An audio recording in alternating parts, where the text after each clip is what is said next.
Jaya Radha Madhava Kunja Bihari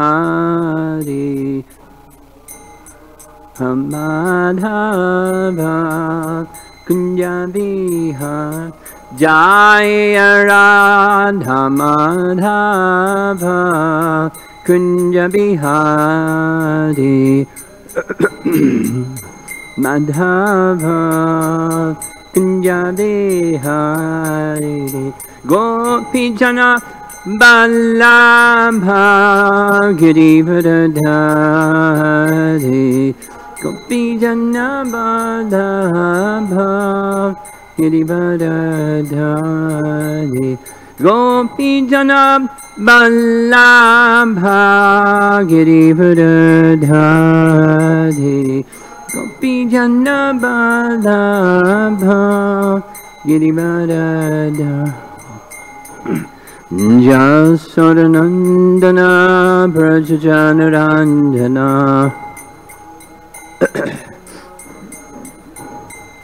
Jasodanandana Brajajanarandana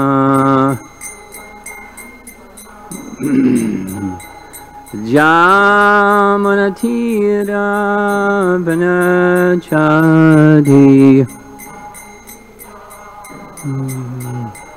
Jamunatira Vanachari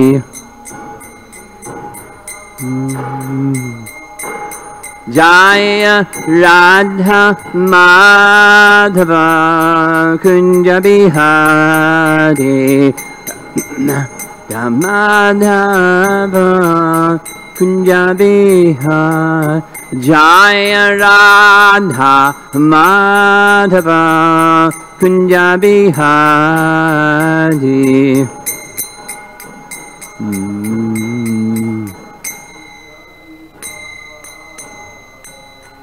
Jaya Vishnupad Paramahansa Astatarasata Srimad Divine Grace A.C. Bhaktivedanta Swami Srila Prabhupada Ki Ananta Koti Vaishnavrinda Ki Granthadar Srimad Bhagavatam Ki Gaur Pimanandi. All glories to the assembled devotees, glories to Shri Guru and Shri Gauranga. Om Namo Bhagavate Vasudevaya.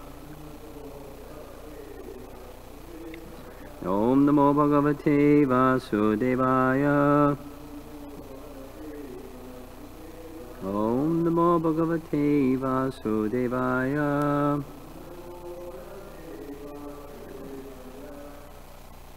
I'm going to read two verses this morning, not just one, 28 and then 29, because they fit together. Krishnasya gopyo ruchiram Diksha Komara Chapalam Shinvantya Kilatan Matur Iti Hochu Samagata Krishnasya Gopyo Ruchiram Viksha Komara Chapalam Shinvantya Kilatan Matur Iti Hochu Samagata.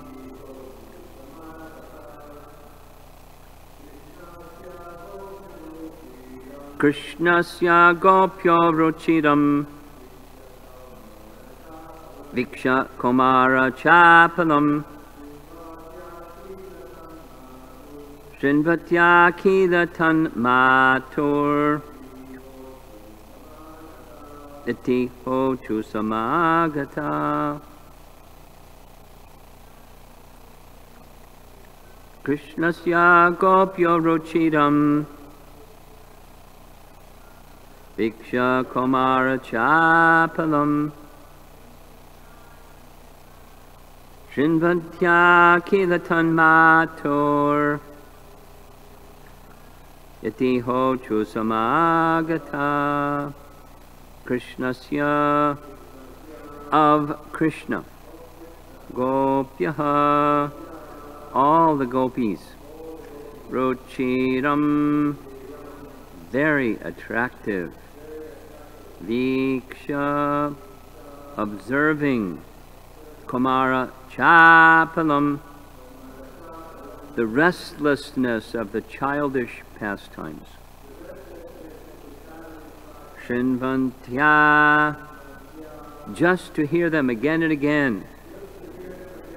Kila, indeed, Tat Mataho, in the presence of his mother. Iti, thus, Ha, indeed, Ochoho, said, Samagata, assembled there. Translation, observing the very attractive childish restlessness of Krishna, all the gopis in the neighborhood, to hear about Krishna's activities again and again, would approach Mother Yashoda and speak to her as follows. Purport. Krishna's activities are always very attractive to devotees. Therefore, the neighbors, who were friends of Mother Yashoda, informed Mother Yashoda of whatever they saw Krishna doing in the neighborhood. Mother Yashoda, just to hear about the activities of her son, stopped her household duties and enjoyed the information given by the neighborhood friends. But the information was a little tough for a mother to hear. Here's what they said, text 29. Our dear friend, Yashoda, your son, sometimes comes to our houses before the milking of the cows and releases the calves. And then, when the master of the house becomes angry, your son merely smiles. Sometimes he devises some process by which he steals palatable curd, butter, and milk, which he then eats and drinks. When the monkeys assemble, he divides it with them. And when the monkeys have their bellies so full they won't take any more, he breaks the pots. The son, sometimes if he gets no opportunity to steal butter or milk from a house, he will be angry at the householders, and for his revenge, he will agitate the small children by pinching them. Then, when the children begin crying, Krishna will go away.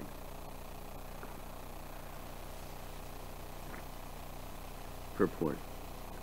The narration of Krishna's naughty childhood activities would be presented to Mother Yashoda in the form of complaints. Sometimes Krishna would enter the house of a neighbor, and if he found no one there, he would release the calves before the time for the cows to be milked. The calves are actually supposed to be released when their mothers are milked, but Krishna would release them before that time, and naturally the calves would drink all the milk from their mothers. When the cowherd men saw this, they would chase Krishna and try to catch him, saying, "Here is Krishna doing mischief." But he would flee and enter into another house, where he would again devise some means to steal butter and curd. Then the cowherd men would again try to capture him, saying, "Here is the butter thief, better to capture him." And they would be angry, but Krishna would simply smile, and they would forget everything. Sometimes in their presence he would begin eating the curd and butter. There was no need for Krishna to eat butter, since his belly is always full, but he would try to eat it, or else he would break the pots and distribute the contents to the monkeys. In this way, Krishna was always engaged in mischief making. If in any house he could not find any butter or curd to steal, he would go to a room and agitate the small children sleeping there by pinching them. And when they cried, he would go away.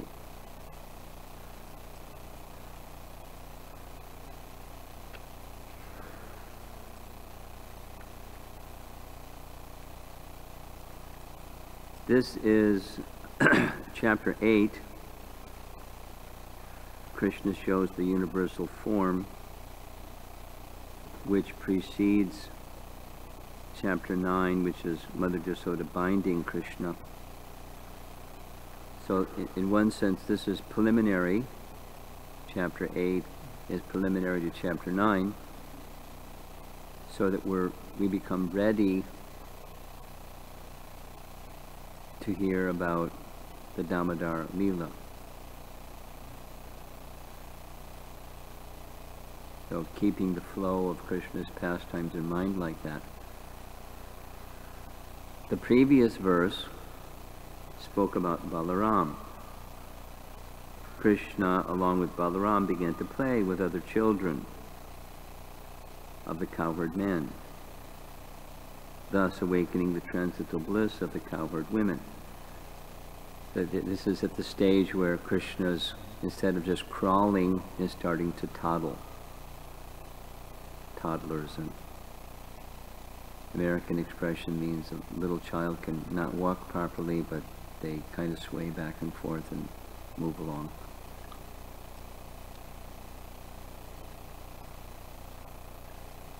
Developmental stages, in the Western terminology, child development. So Krishna performed these pastimes as if he was one of us, as if he was an embodied person. He plays the part perfectly. He's not. He's the Supreme Person. But the childhood pastimes are his pleasure. They're for his pleasure.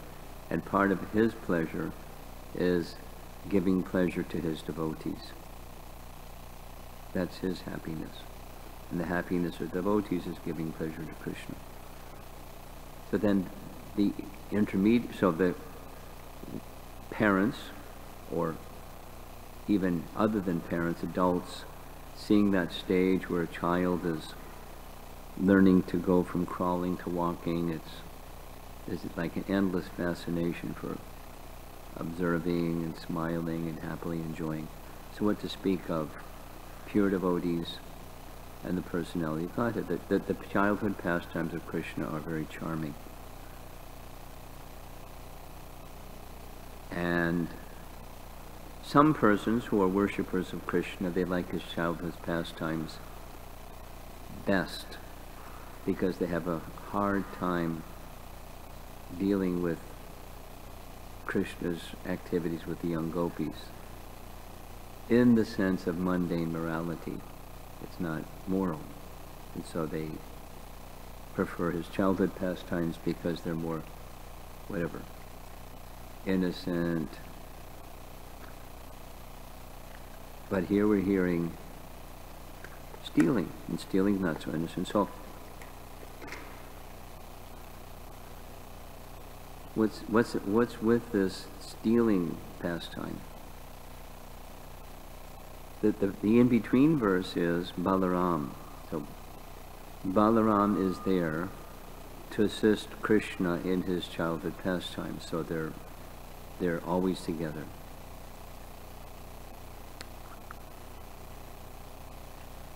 And all of the residents of Vrindavan are there to assist Krishna in his pleasure pastimes, and Krishna in his pleasure pastimes is doing things with each of the residents according to the full spectrum of rasa.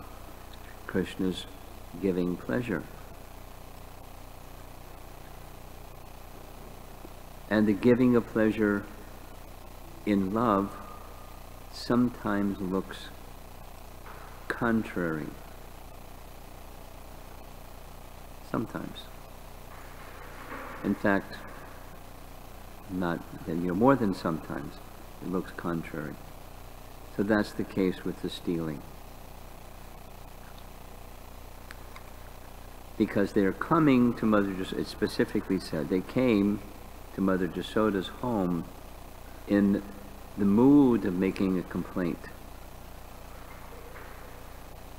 But their happiness is not in complaining about Krishna.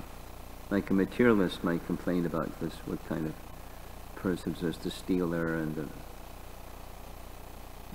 with young ladies, and when he's a little older. And that kind of complaining it's a transcendental.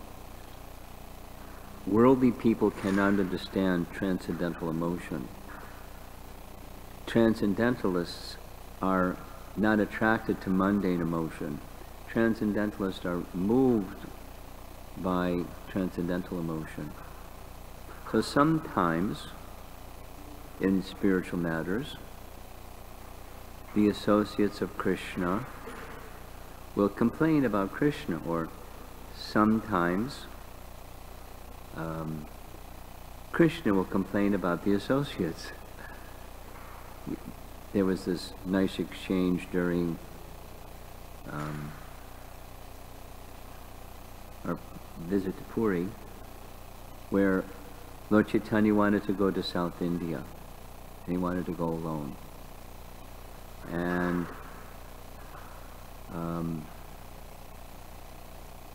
they objected, no, you can't go alone, take us with you.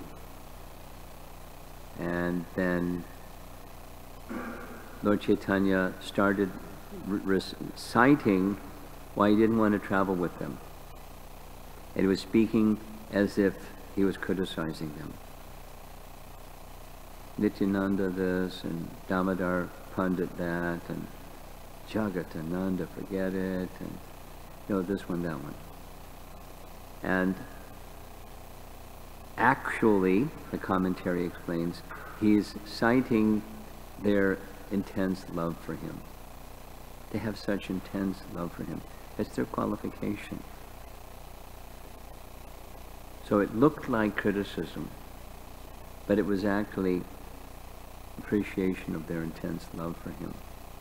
But he had a purpose, and his purpose was specific to the complaint.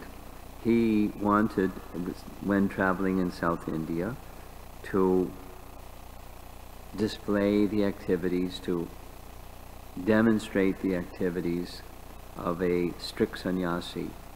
And when the activities of a strict sannyasi were shown to Mukunda Datta, Lord Chaitanya said, Mukunda doesn't say anything, but I know his heart, and he's very disturbed when I do austerities. And his disturbance doubles my disturbance.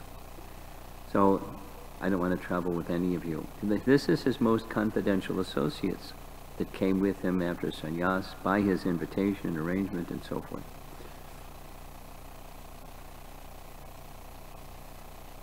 Because he wanted to perform the pastime inappropriately as a sannyasi, observing externally, observing austerities, and that was disturbing to them. So he was determined to do that, and he didn't want to disturb them, which would disturb him. And so he spoke as if criticizing. And they didn't take it, oh, he's criticizing us. He doesn't understand we have love for him. They didn't go there. But sometimes, like the gopis would criticize Krishna, the young gopis, when Krishna would do this and that. And here is the elder gopis, this is Mother Jasoda's peer group, and they have love for they have parental affection. And in their parental affection, it was their happiness that Krishna would do what Krishna did. And Krishna did for their purpose of their happiness. And the purpose of their happiness could have been achieved differently. For example, he could have smilingly toddled up and said, can you give me some butter and some yogurt? They would have gladly done that. In fact, it's part of the commentary. Mother Jashoda notionally says, you know, if he wants butter and yogurt, you have so much butter and yogurt, give him butter and yogurt. And they say, we try, but he won't eat it. He wants to steal. So he devises various means to steal. And one of his means to steal is, we're engaged in our household duties, so to empty out the house, he takes the place where the calves are kept, and he releases the calves to go to where the cows are before the milking time. And that's a problem for our calves and for our cows. And so we leave the house, we stop our household duties to go take care of the calves, and Krishna then enters the house that's now empty and looks around for some butter and yogurt and dairy products. And he starts eating, and he calls, even if they don't come, he calls the monkeys and he divides it. Some for them, some for him. And the acharyas comment, he doesn't need anything. He's already full. The gopis say, you feed him always with your breast milk and in other ways of giving him his food, so he's really not hungry. But he just likes stealing. And when the monkeys are filled to the max, he becomes agitated. He breaks the pots. And then he leaves and goes to the next house to see is there an empty house, and just does this day after day in so many ways. And then Mother Jashoda reasons, well, you're intelligent. You must be able to devise some means to check him. Why not hide the butter and yogurt? If we hide the butter and yogurt, then he goes and doesn't find any butter and yogurt. He comes into where the children are, and the commentary of Vishnu says, he scratches them, the children, or pinches them, and they cry. And sometimes, well, then teach him. If you feel he's not doing properly, instruct him. We come and we instruct him. And he just laughs at us. And he just smiles. And we forget everything. It's pleasure pastimes. Now, what's the pleasure in stealing? It's not pleasure in stealing. It's all his. There's no stealing. But why the pleasure in stealing? Because in Leela, it creates an obstacle, and then overcoming the obstacle is part of Leela, part of life in the material world. But the material world obstacles we see as interfering with our sense gratification, because happiness is a life of sense gratification, and the removal of impediments to sense gratification, the obstacles, that's happiness with a different standard. And the happiness transcendentally is a different standard.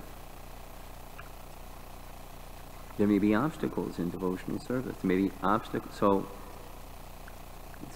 why are you complaining? He likes to steal, and just let him steal. Just put it right out by your front door. If we do that, he won't take it. He's got to come and play all this mischievous activity. And they're speaking as if complaining, but it's part of the obstacle creation, happiness manifesting feature of Krishna's pastimes. Not easy for a moralist, not easy for a materialist to understand.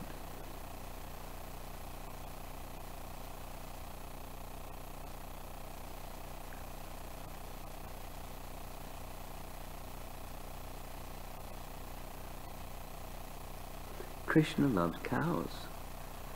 He's Gopal, Govinda. And so the fascination is not just milk and yogurt. It's the occupation of cowherds. It's their wealth. That the cows and the products from the cows. It's their life. And it's his life too. But it's Prabhupada has used this statement sometimes, that a sign, one of the signs of intelligence in a child is that they're a little mischievous. He gave a few examples. One of them was a child, I can't remember if it was him or another child, saw a drum, heard the drum make a sound, and the child poked a hole in the drum head to find out what was making the sound inside. And he said, that's intelligence, because where's the sound coming from? It's coming from inside the drum. So what's inside the drum is causing the sound. Or he gave the example from this one for sure himself, when he heard a radio, he thought there must be a musical band, or like an orchestra, a group of musicians inside the box, because where's the sound coming from? And other examples. So having that, childhood curiosity, but intelligence that breaks the boundaries of, one might say, good conduct, worldly sense of good conduct, but it's a sign of intelligence. So Krishna is displaying this transcendental intelligence, that he knows how to bring happiness to his loving devotees, and according to the loving devotees, he'll reciprocate. And he's not bound by convention, worldly convention. This is spontaneous love, and in a spontaneous way, Krishna is increasing their loving attraction for him, which may be in the form of an obstacle. Loving attraction for Krishna may be increased by obstacle.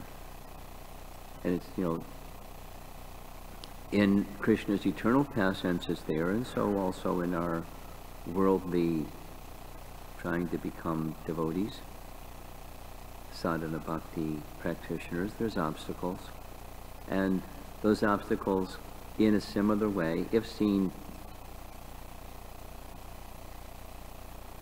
in a Krishna-intended fashion, it's to help us achieve deeper attachment for him and detachment from the temporary. So that's not the same rule in Vrindavan. It's just stimulation of ecstatic love, if one is on the platform of ecstatic love. If one is not, then obstacle has another purpose, not exactly stimulation of ecstatic love. The stimulation of ecstatic love is hearing of the pastimes. And that's one of the roles that the elder gopis are doing. They're speaking topics of Krishna. They come to her home and speak topics of Krishna. And when speaking topics of Krishna, it's stimulation for ecstatic love. This is Rupa Goswami's teaching. And sure enough, the ecstatic love of the gopis giving the narration, and Mother Jasoda hearing the narration, is stimulated. It increases the ecstatic love. And then, of course, they try to find solutions, and she's suggesting things. We tried that, and there's the practical application of the ecstatic love, but it doesn't take away from the ecstatic love. It's a stimulation of ecstatic love. In all variegatedness, of course, dependent upon the position, but these are of each person. But they're very special souls taking part in Krishna's pastimes together. And his pastimes here reflect the pastimes of the spiritual world, or they're none different than the pastimes of the spiritual world. He's displaying his pastimes of the spiritual world here for the stimulation of ecstatic love of persons here. And the potencies to do so are within the pastimes. So, what do we understand about ecstatic love for Krishna? We're far from there. Nonetheless, the potencies have this investment of, the pastimes have investment of potencies to do this. It's just the nature of Krishna's pastimes. And therefore, hearing, reading, remembering, seeing visual paintings and other impressions of these pastimes are all meant for the same thing: purification, stimulation of ecstatic love.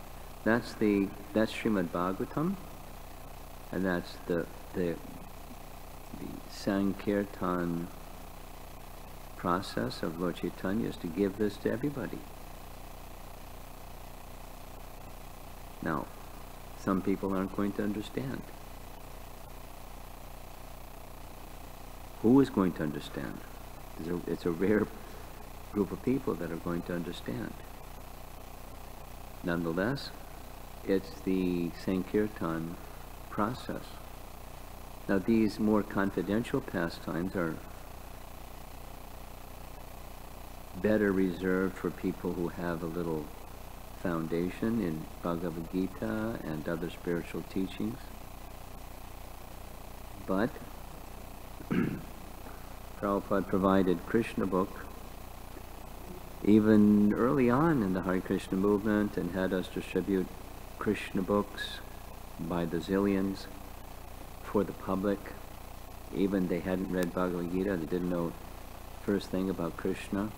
But he did it in such a way, purposefully, that not knowing whether he would get the opportunity to complete 10th canto Srimad Bhagavatam, which in fact he didn't,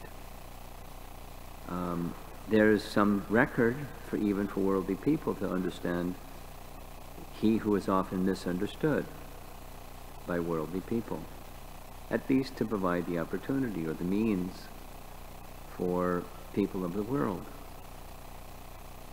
and younger generation, children, who can then grow with not the misconception but the proper conception.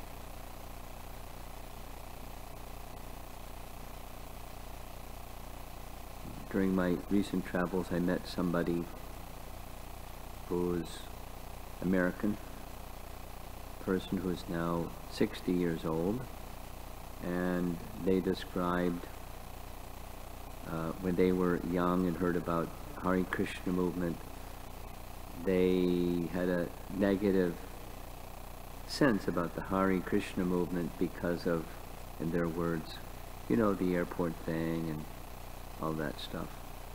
But yeah. And so I never really, but then took interest, but I've had a spiritual inclination and this and that and the other thing. Did this and did that and did the other thing. And then along came I forget which, some BBT publication, read Bhagavad Gita and found it was just what I was looking for. I wasn't finding elsewhere, and so I started becoming more interested. In the past number of years, I'm very attracted. Took a long time. So, the all-attractive Krishna is attractive, regardless of one's journey or one's position. And we, as representatives of Lord Chaitanya, are meant to receive, internalize, properly represent in the public. And it's, you know, it's hard to understand the public sometimes, because in different cultures, different things mean different, signals to different people. So being interested in helping people come closer and closer and closer to Krishna requires a little bit of understanding of culture, their culture, what's meaningful to them. Certainly good conduct and good character is universal, but there's other ways of inspiring or repelling people besides good character, good conduct.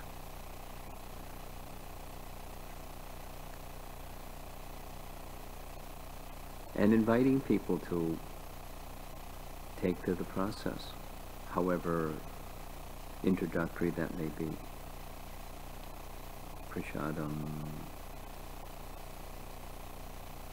mantra, whatever, without a list. And books. Creating auspiciousness in the lives of persons who are surrounded by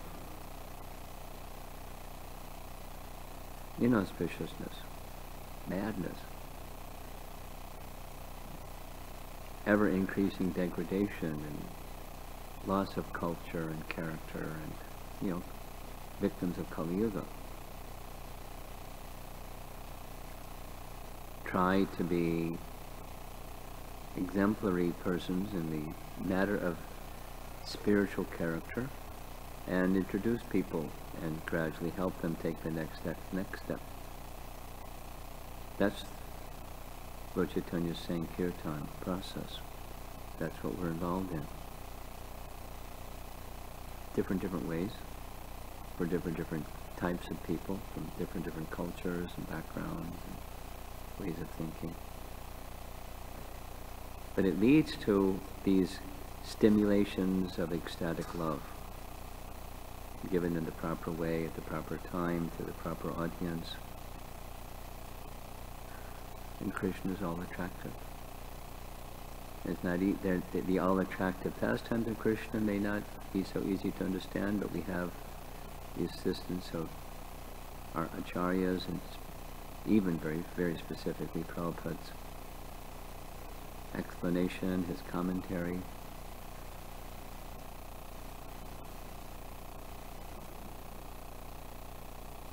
That's where the Sankirtan process takes one to Krishna Loka.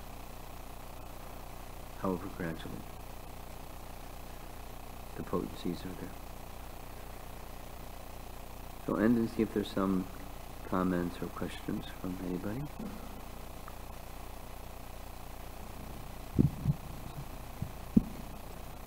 Yes. Guru Maharaj, few verses behind, Srila Sukadeva Goswami is explaining how the anxiety that Mother Yasoda and Mother Rohini had when the children, Krishna and Balaram, were playing in the shed with the cows and horns, and animals with horns and animals with claws and weapons in the floor. So they were very mischievous, so they're getting all this anxiety, and Sukadeva Goswami explains that they're experiencing the anxiety of the parental affection, but the word that he used is a little puzzling, and I wanted to, we're trying to explain it, as per Srila Prabhupada, but the word that he used is they were equipoise. At that time they were fully equipoise in the transcendental ecstasy known as distress of material affection.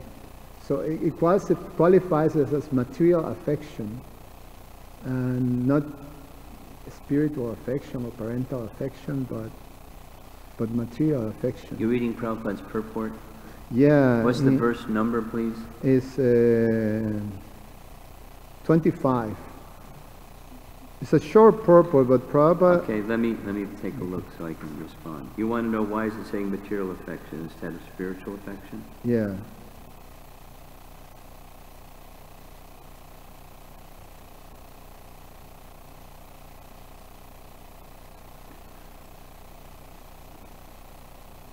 It says nothing about them is material.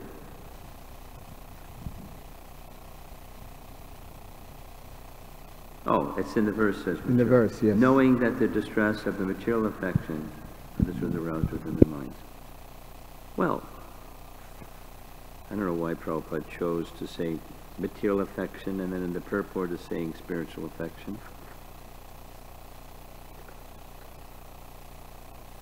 I don't know why he translated it that way. He could have said spiritual affection, because that's what it is.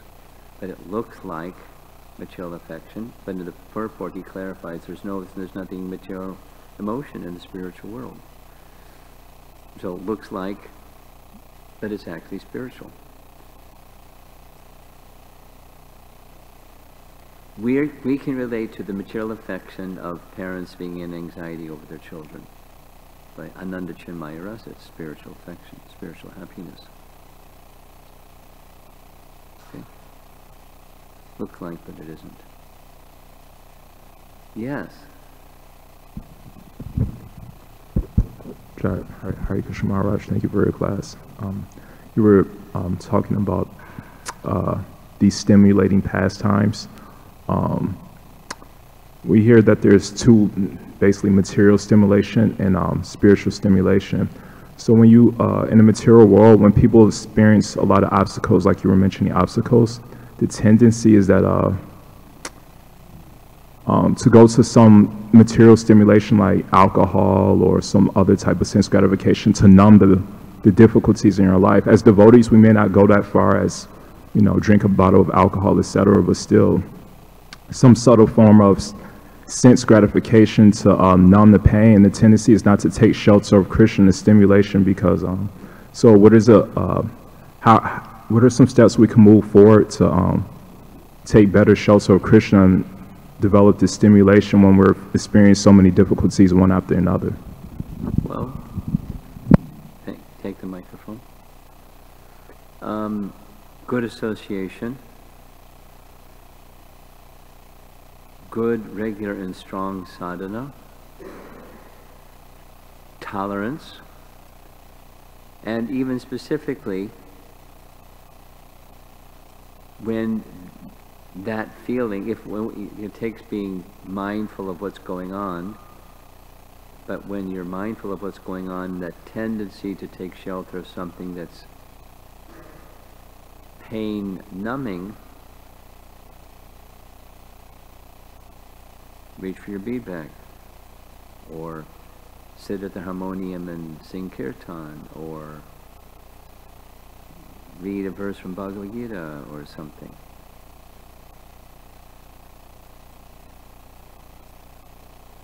Prabhupada, because the material shelter taking gets to a point of, it's not just because it's too much pain, I need to take shelter of something that mitigates the pain or distracts me from the pain, and it's just another ignorance.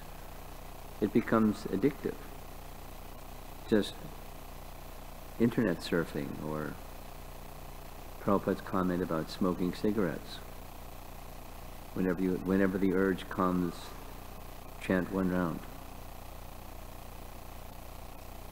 Do something spiritual that gives satisfaction to the tongue instead of the satisfaction to the tongue that causes ignorance. Or there's this nice, one of Gandhi's nice sayings, when everything looks bleak and dark and the most difficult experiences of my life, I turn to Bhagavad Gita and I find solace and I find strength. That's what to do. When it looks dark and down and dirty, go to Bhagavad Gita, go to the holy name, go to kirtan, go to association. That's in the darkest moments, and the regular is clear the dark moments by strong sadhana, good association. And you having some persons you can go to when it looks really tough is a good thing to do. Go there instead of the place, the bad shelter, the bad habit. Recognize the bad habits and do something about it in this positive sense. It takes a little bit of being mindful to know that we're even doing those things, because otherwise we're mindlessly doing those things, and then it becomes habitual, just part of life. Anything else? Okay. Srila Prabhupada ki jai.